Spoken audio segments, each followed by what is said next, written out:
K.C. Venugopal ji, Babu Prasad ji, our candidates, it's fine, A.D. Thomas ji, G. Sudhakaran ji,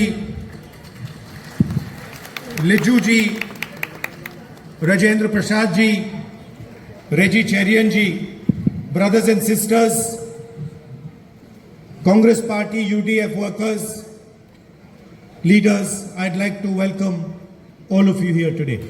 വേദിയിലിരിക്കുന്ന ഐക്യജനാധിപത്യ മുന്നണിയുടെ സ്ഥാനാർത്ഥികളെ, അതുപോലെ Indian national കോൺഗ്രസിന്റെയും ഐക്യജനാധിപത്യ മുന്നണിയുടെയും നേതാക്കളെ, പ്രവർത്തകരെ, അതുപോലെ എന്റെ സഹോദരി സഹോദരന്മാരെ, നിങ്ങളെ എല്ലാവരെയും ഞാൻ ഈ യോഗത്തിലേക്ക് സ്വാഗതം ചെയ്യുന്നു.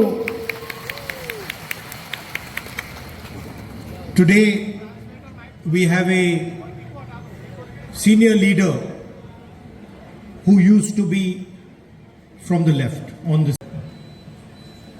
He's sitting here. അദ്ദേഹം ഈ വേദിയിൽ ഇരിക്കുന്നതിന് ഒരു കാരണമുണ്ട്. It is not that he has suddenly changed his way of thinking. അദ്ദേഹം ചിന്തിക്കുന്ന രീതി പെട്ടെന്ന് മാറ്റിയതുകൊണ്ടല്ല അദ്ദേഹം ഈ വേദിയിൽ ഇരിക്കുന്നത്. People who spend many years in a political organization, they absorb things from that journey. ഒരു രാഷ്ട്രീയ സംഘടനയിൽ ഒരുപാട് വർഷം ചെലവഴിക്കുന്ന ആളുകൾ ആ യാത്രയിൽ നിന്ന്, ആ രാഷ്ട്രീയ സംഘടനയിൽ നിന്ന് കാര്യങ്ങൾ അവർ സ്വാംശീകരിക്കാറുണ്ട്, ഉൾക്കൊള്ളാറുണ്ട്. He is not sitting here because he got irritated and was opportunistic. അദ്ദേഹം ഈ വേദിയിൽ ഇരിക്കുന്നത് അദ്ദേഹത്തിന് അവരോട് ദേഷ്യം തോന്നി അവസരവാദപരമായി പെരുമാറുന്നത് കൊണ്ടല്ല അദ്ദേഹം ഈ വേദിയിൽ ഇരിക്കുന്നത്. He is sitting here because something fundamental has happened to the LDF. അദ്ദേഹം ഈ നേതാവ് ഇന്ന് ഈ വേദിയിൽ ഇരിക്കുന്നതിന്റെ കാരണം എന്ന് പറയുന്നത് അടിസ്ഥാനപരമായ എന്തോ ഒരു മാറ്റം LDF-ന് സംഭവിച്ചിരിക്കുന്നത് കൊണ്ടാണ് അദ്ദേഹം ഈ വേദിയിലുള്ളത്. For many years the LDF they were our opponents and we fought them and we will continue to fight them, but for many years they stood for certain ideas. LDF എന്ന് പറയുമ്പോൾ നമ്മളെ എതിരാളികളാണ്, നമ്മൾ അവരെ എതിർത്തിട്ടുണ്ട്, ഇനിയും അവരെ എതിർത്തുകൊണ്ട് തന്നെ ഇരിക്കും. പക്ഷേ അവര് ചില ആശയങ്ങൾക്ക് വേണ്ടിയാണ് ഒരിക്കൽ നിലകൊണ്ടിരുന്നത്. We disagreed with those ideas and we fought them on those ideas, but they stood for something. പക്ഷേ ഞങ്ങൾക്ക് ആ ആശയങ്ങളോട് വ്യത്യാസമുണ്ട്. ഞങ്ങൾ ആ ആശയങ്ങളെ എതിർത്തുകൊണ്ടിരുന്നു. പക്ഷെ അവർ എന്തെങ്കിലും കാര്യങ്ങൾക്ക് വേണ്ടി, ചില ആശയങ്ങൾക്ക് വേണ്ടിയാണ് നിലകൊണ്ടിരുന്നത്. And they, as a symbol of that, they have the word left in their organization structure's name. അതിന്റെ ആ ആശയങ്ങളുടെ പ്രതീകമായിട്ടാണ് ലെഫ്റ്റ്, ഇടത് എന്ന പേര് അവരുടെ രാഷ്ട്രീയ സംഘടനയിലുള്ളത്. What does LDF stand for? LDF, ഇടതുപക്ഷ ജനാധിപത്യ മുന്നണി. LDF എന്നത് എന്തിനാണ് പ്രതിനിധാനം ചെയ്യുന്നത്?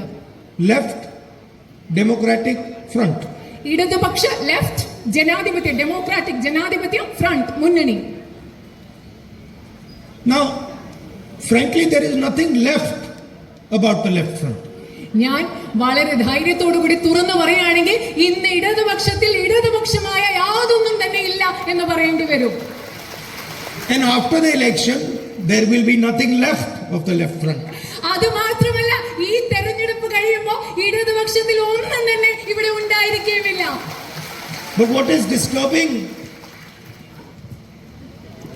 the leader on the stage is that their policies are no longer of the left. ഇദ്ദേഹം നമ്മുടെ വേദിയിലിരിക്കുന്ന നേതാവ് അദ്ദേഹം സൂചിപ്പിക്കുന്നത് ഇടതുപക്ഷത്തിന്റെ നയങ്ങൾ ഒരു ഇടതുപക്ഷ ഗവൺമെന്റിന്റേതല്ല ഇപ്പോഴെന്നാണ് സൂചിപ്പിക്കുന്നത്. What is disturbing him and many workers of the left front is that there is a hidden hand today that is running the LDF government. ഈ വേദിയിലിരിക്കുന്ന അദ്ദേഹത്തെ പോലെയും അതുപോലെ ഇടതുപക്ഷ ജനാധിപത്യ മുന്നണിയുടെ പല പ്രവർത്തകരെയും അസ്വസ്ഥമാക്കുന്നത് ഇന്ന് ഇടതുപക്ഷത്തെ മുന്നോട്ട് നയിക്കുന്ന ഒരു അദൃശ്യമായ കരം, ഒരു ഹിഡൻ ആയിട്ടുള്ള കരം കൈയുണ്ടെന്നുള്ള വസ്തുതയാണ്. The hidden hand is communal. It does not accept the Constitution of India. It divides the people of India. It attacks the people of India, humiliates the people of India.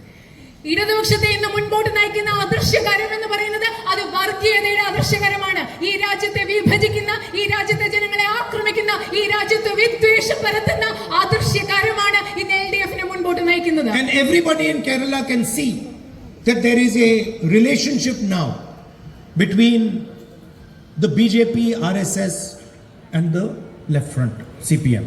കേരളത്തിലുള്ള മുഴുവൻ ജനങ്ങൾക്കും മനസ്സിലാക്കാൻ സാധിക്കും, ഇന്ന് കേരളത്തിൽ BJPയും RSSും ഇടതുപക്ഷ ജനാധിപത്യ മുന്നണിയും തമ്മിൽ ഒരു ബന്ധമുണ്ടെന്നുള്ളത് നമുക്ക് മനസ്സിലാക്കാൻ സാധിക്കും. And most leaders in the left front understand this.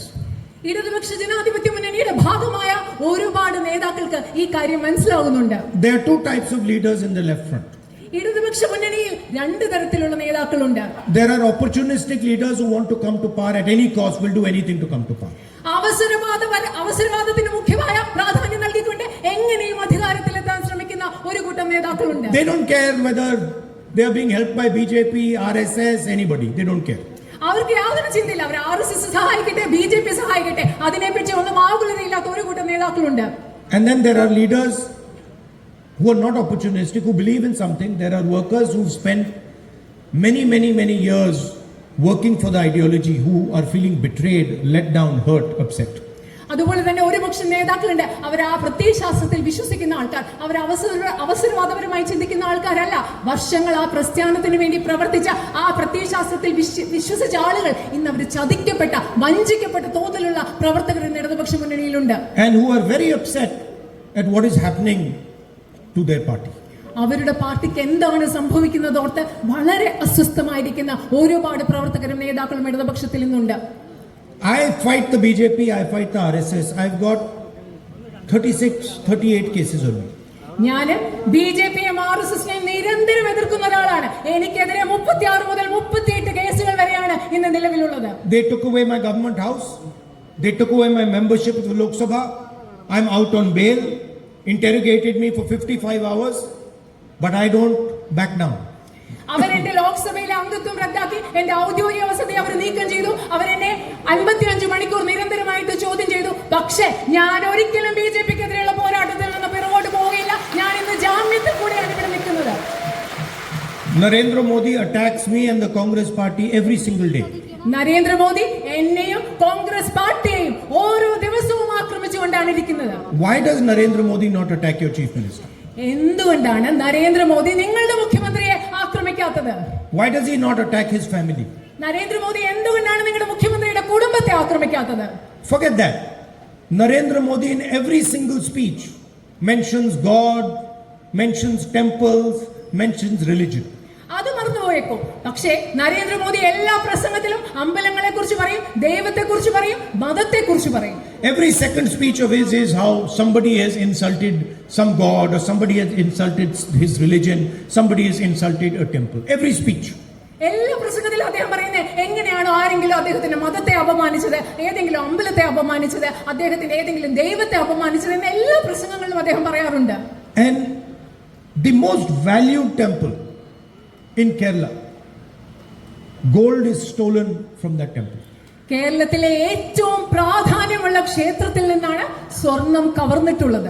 Please understand, gold is stolen from Lord Ayyappa's temple. നിങ്ങൾ മനസ്സിലാക്കുക, സ്വർണം കവർന്നിട്ടുള്ളത് ധർമ്മശാസ്താവിന്റെ അയ്യപ്പന്റെ ക്ഷേത്രത്തിൽ നിന്നാണ് സ്വർണം It is കവർന്നിട്ടുള്ളത്. replaced by brass. Pardon? It is replaced by brass. അതിനുശേഷം ആ സ്വർണം അവിടെ നിന്ന് എടുത്തവർ മാറ്റി സ്ഥാപിച്ചത് ചെമ്പ് കൊണ്ടാണ്. Prime Minister comes to Kerala, does not say a word about it. പക്ഷേ പ്രധാനമന്ത്രി കേരളത്തിൽ വന്നിട്ട് ഇതിനെ കുറിച്ചൊരു വാക്ക് പോലും മിണ്ടുന്നില്ല. He's forgotten God, he's forgotten the temple, he's forgotten religion. അദ്ദേഹം ദൈവത്തെ മറന്നുപോയി, അദ്ദേഹം അമ്പലങ്ങളെ മറന്നുപോയി, അദ്ദേഹം മതത്തെ മറന്നുപോയി. Because he wants to help the chief minister and the LDF. എന്തുകൊണ്ടാണെന്ന് അറിയാമോ? കാരണം നരേന്ദ്രമോദിക്ക് കേരളത്തിലെ മുഖ്യമന്ത്രിയെയും LDFനെയും സഹായിക്കണം എന്നുള്ളത് കൊണ്ടാണ് അദ്ദേഹം അത് പറയുന്നത്. Truth is he knows that LDF can never challenge Narendra Modi in India. സത്യം എന്താണെന്നറിയോ? നരേന്ദ്രമോദിക്ക് അറിയാം, LDFന് ഇടതുപക്ഷ ജനാധിപത്യ മുന്നണിക്ക് ഒരിക്കലും ഇന്ത്യയിൽ നരേന്ദ്രമോദിക്കെതിരെ ഒരു വെല്ലുവിളി ഉയർത്താനാവില്ല എന്ന് അദ്ദേഹത്തിന് അറിയാം. That is why the UDF is in his target. അതുകൊണ്ടാണ് That is why UDF is his target. അതുകൊണ്ടാണ് UDF നെയാണ് അദ്ദേഹം ടാർഗറ്റ് ചെയ്യുന്നത്. UDF-നെതിരെയാണ് ശ്രദ്ധ കേന്ദ്രീകരിക്കുന്നത്. Now you know I've spent 22 years in politics. I've been 22 വർഷങ്ങളായി രാഷ്ട്രീയത്തിലുണ്ട്. So I also have some experience, some understanding. അതുകൊണ്ട് എനിക്കും ചില അനുഭവങ്ങളുണ്ട്, ചില മനസ്സിലാക്കലുകളുണ്ട്. And I've noticed something that maybe you have also noticed. ഞാൻ ചില കാര്യങ്ങൾ ശ്രദ്ധിച്ചിട്ടുണ്ട്. ഒരുപക്ഷെ ഞാൻ ശ്രദ്ധിച്ചിട്ടുള്ള കാര്യങ്ങൾ നിങ്ങളും ശ്രദ്ധിച്ചിട്ടുണ്ടാവും. You know, when a person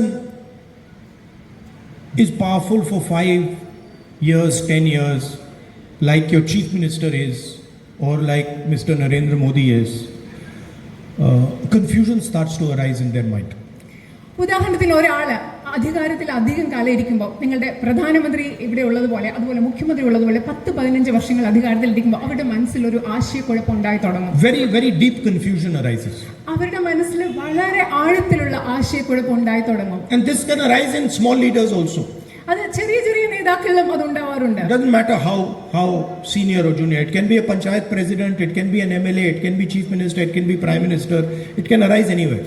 അത് ആ നേതാവ് എത്ര വലിയ നേതാവാണ്, താഴെയുള്ള ആളാണ്, ഒരു പഞ്ചായത്ത് പ്രസിഡന്റ് ആവാം, MLA ആവാം, പ്രധാനമന്ത്രി ആവാം, അവരുടെ മനസ്സിലെല്ലാം ഈ ആശയക്കുഴപ്പം ഉണ്ടായി തുടങ്ങും. See, in a democracy, when you come to power, it is very clear to you that you have come to power because of the people. ഒരു ജനാധിപത്യത്തിൽ നിങ്ങൾ അധികാരത്തിൽ വരുമ്പോൾ അത് വളരെ വ്യക്തമാകണം. നിങ്ങൾ അധികാരത്തിൽ വരുന്നത് ജനങ്ങൾ മൂലമാണ്, നിങ്ങൾ അധികാരത്തിൽ വരുന്നതെന്ന് വ്യക്തമാണ്. And you think that power lies with the people, and the people give me the responsibility to utilize their power.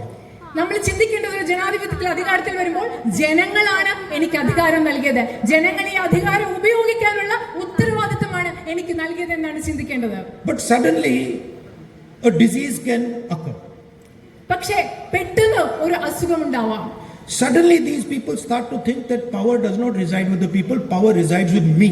It emerges from me. പക്ഷെ പെട്ടെന്ന് ഈ ആളുകൾ ചിന്തിക്കാൻ തുടങ്ങാം, എനിക്കുള്ള അധികാരം ജനങ്ങളിൽ നിലനിൽക്കുന്ന അധികാരമല്ല, ആ അധികാരം എന്നിലുള്ളതാണ്, എന്നിൽ നിലനിൽക്കുന്നതാണെന്ന് അവർ ചിന്തിക്കാൻ തുടങ്ങാം. Person who thinks power comes from the people is humble. ജനങ്ങളിൽ നിന്നാണ് എന്റെ കയ്യിലുള്ള അധികാരം വരുന്നതെന്ന് ചിന്തിക്കുന്ന വ്യക്തി വിനയാന്വിതനായ വ്യക്തിയായിരിക്കും. He is respectful. അദ്ദേഹം ജനങ്ങളെ ബഹുമാനിക്കുന്ന ആളായിരിക്കും. He appreciates people. ജനങ്ങളെ അഭിനന്ദിക്കുന്ന ആളാവും. And he sees people as a partner to him. ആ വ്യക്തി ജനങ്ങളെ കാണുന്നത് തനിക്കൊരു പങ്കാളിയായിട്ടാണ് ആ വ്യക്തി So ജനങ്ങളെ. it doesn't matter if he is talking to ആരോ വനിതാ MP-മാർ പാർലമെന്റിൽ നിൽക്കുമ്പോൾ പ്രധാനമന്ത്രി പെട്ടെന്ന് വിചാരിക്കുകയാണ് അവർ അദ്ദേഹത്തെ ആക്രമിക്കാൻ പോവാണെന്ന് അദ്ദേഹം വിചാരിച്ചത് അതുകൊണ്ടാണ്. or when 3 or 4 people show black flags to the chief minister, he has them physically beaten almost to death. നിങ്ങൾക്കറിയോ, അതുകൊണ്ടാണ് ഏകദേശം 3-4 ആളുകൾ മുഖ്യമന്ത്രിയെ കരിങ്കൊടി കാണിച്ചപ്പോ അവരെ മർദ്ദിച്ച് അവരെ മരണം വരെ എത്തിക്കുന്ന ആ അവസ്ഥയിലേക്ക് അതുകൊണ്ട് എത്തിച്ചത്. Instead of saying, okay, these people don't agree with me, they're showing me black flags, so what? Let them show me black flags. He imagines that they are trying to attack him, to kill him, and so he attacks them. നിങ്ങൾക്കറിയോ, അവര് 3-4 പേര് കരിങ്കൊടി കാണിക്കുമ്പോൾ അതെന്താ കാര്യമില്ല, അവർക്ക് എന്നോട് വിയോജിപ്പുണ്ട്, സാരമില്ല, അവർ കരിങ്കൊടി കാണിച്ചിട്ട് പോകട്ടെ എന്ന് ചിന്തിക്കുന്നതിന് പോലെ അദ്ദേഹം എന്താ ചിന്തിക്കുന്നത്, അവരെന്നെ കൊല്ലാൻ വരികയാണ്, അവരെന്നെ ആക്രമിക്കാൻ വരികയാണ്, അതുകൊണ്ട് അവരെ തിരിച്ചാക്രമിക്കണം എന്നാണ് അദ്ദേഹം ചിന്തിച്ചത്. And both these are examples of people who have become drunk on power. നിങ്ങൾക്കറിയോ, ഇത് രണ്ടും കാണിക്കുന്നത് ആരെക്കുറിച്ചാണ്?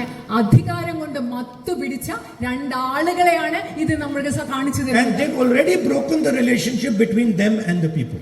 അവരിപ്പോ തന്നെ അവരും ജനങ്ങളും തമ്മിലുള്ള ബന്ധം അവരില്ലാതാക്കിയിട്ടുണ്ട്. The election is just the formality where they're going to find out that their relationship is actually broken with the people. ശരിക്കും ഇലക്ഷൻ എന്ന് പറയുന്നത്, ഈ തെരഞ്ഞെടുപ്പ് എന്ന് പറയുന്നത് അവർക്ക് ജനവുമായിട്ടുള്ള ബന്ധം ഇല്ലാതായിക്കൊണ്ടിരിക്കുന്നു, ഇല്ലാതായി എന്ന് അവർക്ക് തിരിച്ചറിയാനുള്ള ഒരു ഔദ്യോഗികമായിട്ടുള്ള കാരണം മാത്രമാണ്. And how am I saying that their relationship with the people is broken? ഞാൻ എന്തുകൊണ്ടാണ് അവർക്ക് ജനങ്ങളുമായിട്ടുള്ള ബന്ധം ഇല്ലാതായി എന്ന് ഞാൻ എന്തുകൊണ്ടാണ് പറയുന്നത്? Kerala has become the drug capital of India. Number 1 state in India. Keralam എന്ന് പറയുന്നത് ഇന്ത്യയിലെ മയക്കുമരുന്നിന്റെ തലസ്ഥാനമായി 1ാമത്തെ സംസ്ഥാനമായി മാറിയിരിക്കുന്നു. 75% of Kerala's paddy farmers are in debt. കേരളത്തിലെ 75% വരുന്ന നെൽ കർഷകർ ഇന്ന് കടക്കണിയിലാണ്. Coir, which was the fundamental industry for this area, is destroyed. അതുപോലെ തന്നെ ഈ ഏരിയയിൽ ഈ പ്രദേശത്ത് ഏറ്റവും പ്രധാനപ്പെട്ട കയർ വ്യവസായം ഏതാണ്ട് നശിക്കപ്പെട്ടിരിക്കുകയാണ്. 1.3 lakh workers don't have work. 1.3 ലക്ഷം തൊഴിലാളികൾക്ക് ഇന്ന് തൊഴിലില്ലാത്ത അവസ്ഥയാണ്. Wholesale attack is taking place on minorities in the country. ഈ രാജ്യത്ത് മുഴുവൻ ന്യൂനപക്ഷങ്ങളുടെ മേൽ വലിയ രീതിയിലുള്ള വ്യാപകമായ ആക്രമണം നടന്നുകൊണ്ടിരിക്കുകയാണ്. Two nuns from here are attacked in Chhattisgarh. ഇവിടെ നിന്നുള്ള 2 കന്യാസ്ത്രീകളെയാണ് ഛത്തീസ്ഗറിൽ ആക്രമിച്ചത്. Manipur churches are being burnt. മണിപ്പൂരിൽ പള്ളികൾ ആക്രമിക്കപ്പെടുകയും കത്തിക്കുകയാണ് ചെയ്തുകൊണ്ടിരിക്കുന്നത്. And the Prime Minister has a partnership with the people who are doing this. The Chief Minister has a partnership with the people who are doing this. അതല്ല, ഇവിടുത്തെ മുഖ്യമന്ത്രിക്ക് ഇത് ചെയ്യുന്നവരോട് കൂടി ചേർന്ന് പ്രവർത്തിക്കുന്ന മുഖ്യമന്ത്രിയാണ് ഈ കേരളത്തിലുള്ളത്. The very people who are attacking minorities across the country, Muslim, Christian, Sikhs, those people are in partnership with the Chief Minister. ഈ രാജ്യം മുഴുവൻ ന്യൂനപക്ഷങ്ങളെ ആക്രമിക്കുന്ന, മുസ്ലിങ്ങളെ ആക്രമിക്കുന്ന, സിഖുകളെ ആക്രമിക്കുന്ന, ക്രിസ്ത്യാനികളെ ആക്രമിക്കുന്ന ആളുകളുമായിട്ടാണ് ഇവിടുത്തെ മുഖ്യമന്ത്രി കൂടി ചേർന്ന് പങ്കാളിത്തം നടത്തിക്കൊണ്ടിരിക്കുന്നത്. On the other side, the Prime Minister is signing a US deal with Donald Trump. മറ്റൊരു വശത്ത് പ്രധാനമന്ത്രി ഡൊണാൾഡ് ട്രംപുമായി ഒരു വ്യാപാര ഉടമ്പടി ഒപ്പുവെച്ചിരിക്കുകയാണ്. We are talking about our farmers struggling. He is opening up our agricultural industry to America. നമ്മൾ ഇവിടെ നമ്മുടെ കർഷകർ കഷ്ടപ്പെടുന്നതിനെ കുറിച്ച് പറയുമ്പോൾ അദ്ദേഹം എന്താണ് ചെയ്യുന്നത്? നമ്മുടെ കാർഷിക മേഖലയെ അമേരിക്കയ്ക്ക് തുറന്നു കൊടുക്കുകയാണ് അദ്ദേഹം ചെയ്യുന്നത്. American farmers have huge farms, mechanized farms. Indian farmers have tiny farms with no mechanization. അമേരിക്കയിലെ കർഷകർക്ക് വലിയ കാർഷിക മേഖലയുണ്ട്, അതുപോലെ തന്നെ അവർ വളരെയധികം യന്ത്രവൽകൃത സംവിധാനങ്ങൾ ഉപയോഗിക്കുന്നവരാണ്. ഇന്ത്യയിലെ ചെറുകിട കർഷകരാണ്, അവർക്ക് വലിയ യന്ത്രവൽകൃത സംവിധാനങ്ങളില്ല, അതുപോലെ അവരുടെ കൃഷിസ്ഥലം വളരെ ചെറുതാണ്. And Donald Trump is allowing American farmers to sell dal, to sell soya, to sell nuts, fruits in our country. അത് മാത്രമല്ല, ഡൊണാൾഡ് ട്രംപ് ഇവിടെ പരിപ്പ് വർഗ്ഗങ്ങളും അതുപോലെ സോയാബീനും അതുപോലെ ഫ്രൂട്ട്സും പച്ചക്കറികളും പഴവർഗ്ഗങ്ങളും കശുവണ്ടിയും നട്ട്സും എല്ലാം ഇവിടെ വിൽക്കാൻ അമേരിക്കൻ കർഷകരെ അനുവദിക്കുകയും കൂടിയാണ് ചെയ്യുന്നത്. There is a war going on. Petrol is going to be. The Prime Minister has signed away India's energy security. നിങ്ങൾക്കറിയാം, ഒരു യുദ്ധം നടന്നുകൊണ്ടിരിക്കുകയാണ്. ഇവിടെ പെട്രോളിന്റെ വില കൂടുകയാണ്, പെട്രോളിന് ക്ഷാമമുണ്ട്, പാചകവാതകത്തിന് ക്ഷാമമുണ്ട്. ഈ സാഹചര്യത്തിലാണ് പ്രധാനമന്ത്രി ഈ രാജ്യത്തിന്റെ ഊർജ്ജ സുരക്ഷ അമേരിക്കയ്ക്ക് എഴുതി കൊടുത്തിരിക്കുന്നത്. Please understand that if India wants to buy oil from Iraq, from Russia, from Iran, it cannot do so without taking permission of Donald Trump. നിങ്ങൾ ഒരു കാര്യം മനസ്സിലാക്കുക, ഇന്ത്യക്ക് ഇറാനിൽ നിന്നോ ഇറാഖിൽ നിന്നോ എണ്ണ വാങ്ങിക്കണമെങ്കിൽ ഡൊണാൾഡ് ട്രംപിന്റെ അനുമതി ഇല്ലാതെ ഇന്ത്യക്ക് അത് ചെയ്യാൻ സാധിക്കില്ല. Who is Donald Trump to tell us where to buy oil from, to tell us where to buy gas from? എവിടെ നിന്നാണ് നമ്മൾ ഗ്യാസ് വാങ്ങിക്കേണ്ടത്, എവിടെ നിന്നാണ് എണ്ണ വാങ്ങിക്കേണ്ടത് ഇന്ത്യയോട് നമ്മളോട് പറയാൻ ഡൊണാൾഡ് ട്രംപ് ആരാണ്? I'll tell you who Donald Trump is. നിങ്ങൾക്കറിയാം അതല്ല. So that you understand why India's data has been handed over, why our energy security has been taken away from us, why our agricultural sector has been handed over to the Americans. I'll tell you who he is so you understand this. നിങ്ങൾക്ക് Donald Trump ആരാണെന്ന് അറിയണം. ഞാൻ നിങ്ങൾക്ക് പറഞ്ഞു മനസ്സിലാക്കി തരാം എന്തുകൊണ്ടാണ് ഇന്ത്യയുടെ കാർഷിക മേഖല അമേരിക്കയ്ക്ക് കൊടുത്തിരിക്കുന്നതെന്ന്, എന്തുകൊണ്ടാണ് ഇന്ത്യയുടെ ഡേറ്റ വിവരശേഖരം അമേരിക്കയ്ക്ക് കൈമാറിയതെന്നുകൊണ്ട്, എന്തുകൊണ്ടാണ് ഇന്ത്യയുടെ ഊർജ്ജ സെക്യൂരിറ്റി, ഊർജ്ജ സുരക്ഷ അമേരിക്കയ്ക്ക് നൽകിയതെന്ന് ഞാൻ നിങ്ങൾക്ക് വ്യക്തമായി പറഞ്ഞ് മനസ്സിലാക്കി തരാം. Donald Trump has the power to destroy Narendra Modi's image. Donald ട്രംപിന് നരേന്ദ്രമോദിയുടെ പ്രതിച്ഛായ നശിപ്പിക്കാനുള്ള ധൈര്യമുള്ളതുകൊണ്ട്, ശക്തി ഉള്ളതുകൊണ്ടാണ്. Donald Trump has information in the Epstein files. Epstein ഫയലുകളിൽ ഡൊണാൾഡ് ട്രംപിന്റെ കയ്യിൽ നരേന്ദ്രമോദിയെ കുറിച്ചുള്ള വിവരങ്ങളുണ്ട്. Narendra Modi's cabinet ministers are in those files. Narendra Modi is there. നരേന്ദ്രമോദിയുടെ ക്യാബിനറ്റ് മന്ത്രിമാരുണ്ട് എപ്സ്റ്റീൻ ഫയലുകളിൽ, അതുപോലെ നരേന്ദ്രമോദിയും ആ ഫയലുകളിലുണ്ട്. And Donald Trump knows exactly what is going on with Epstein. അതുപോലെ ഡൊണാൾഡ് ട്രംപിന് കൃത്യമായിട്ട് അറിയാം എപ്സ്റ്റീൻ ഫയലുകളുടെ കാര്യത്തിൽ എന്താണ് സംഭവിച്ചുകൊണ്ടിരിക്കുന്നതെന്ന്. And the second and even more important reason is Adani.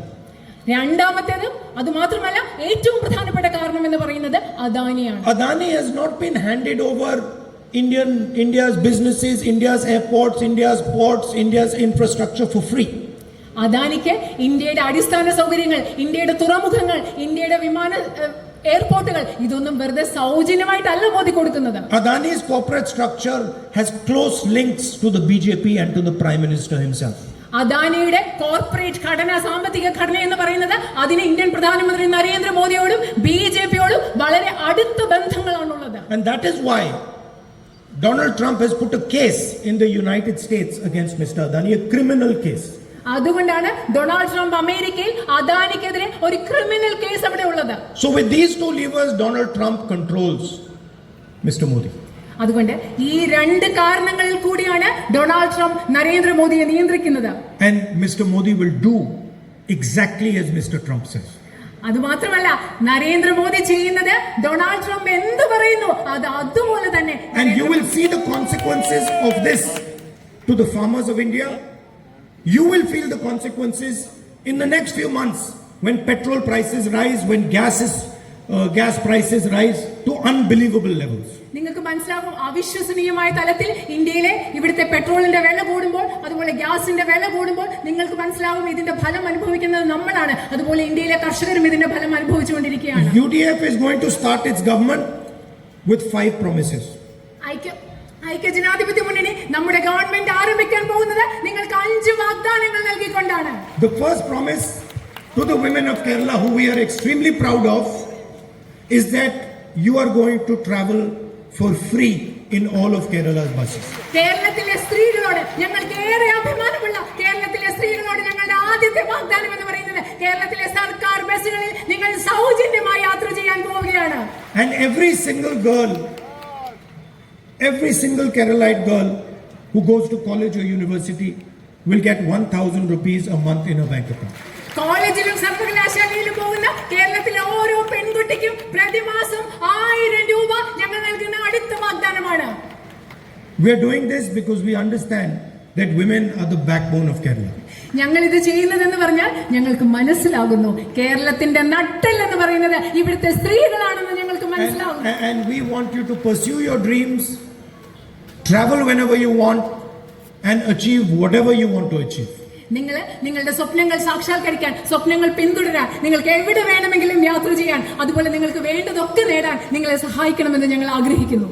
For senior citizens, we are committing a new ministry that looks after their interests. കേരളത്തിലെ പ്രായമായവർക്ക് വേണ്ടി, വയോജനങ്ങൾക്ക് വേണ്ടി, അവരുടെ താല്പര്യങ്ങൾ സംരക്ഷിക്കാൻ വേണ്ടി ഞങ്ങൾ പ്രത്യേകമായ ഒരു വകുപ്പ് ആരംഭിക്കാൻ പോവുകയാണ്. And we are going to increase their pension to 3,000 rupees. അതുപോലെ അവരുടെ പെൻഷൻ ഞങ്ങൾ 3000 രൂപയാക്കി ഉയർത്താൻ പോവുകയാണ്. And finally, to protect the whole of Kerala and to remember our Chief Minister, Oommen Chandy ji, we are bringing a completely new healthcare scheme. അവസാനമായി കേരളത്തെ മുഴുവൻ സംരക്ഷിക്കുന്നതിന് വേണ്ടി നമ്മുടെ മുൻ മുഖ്യമന്ത്രിയായിരുന്ന ശ്രീ ഉമ്മൻചാണ്ടി സാറിനെ അനുസ്മരിക്കുന്നതിന് വേണ്ടി ഞങ്ങൾ ഒരു ആരോഗ്യ ഇൻഷുറൻസ് പദ്ധതി നിങ്ങൾക്ക് വാഗ്ദാനമായി നൽകുകയാണ്.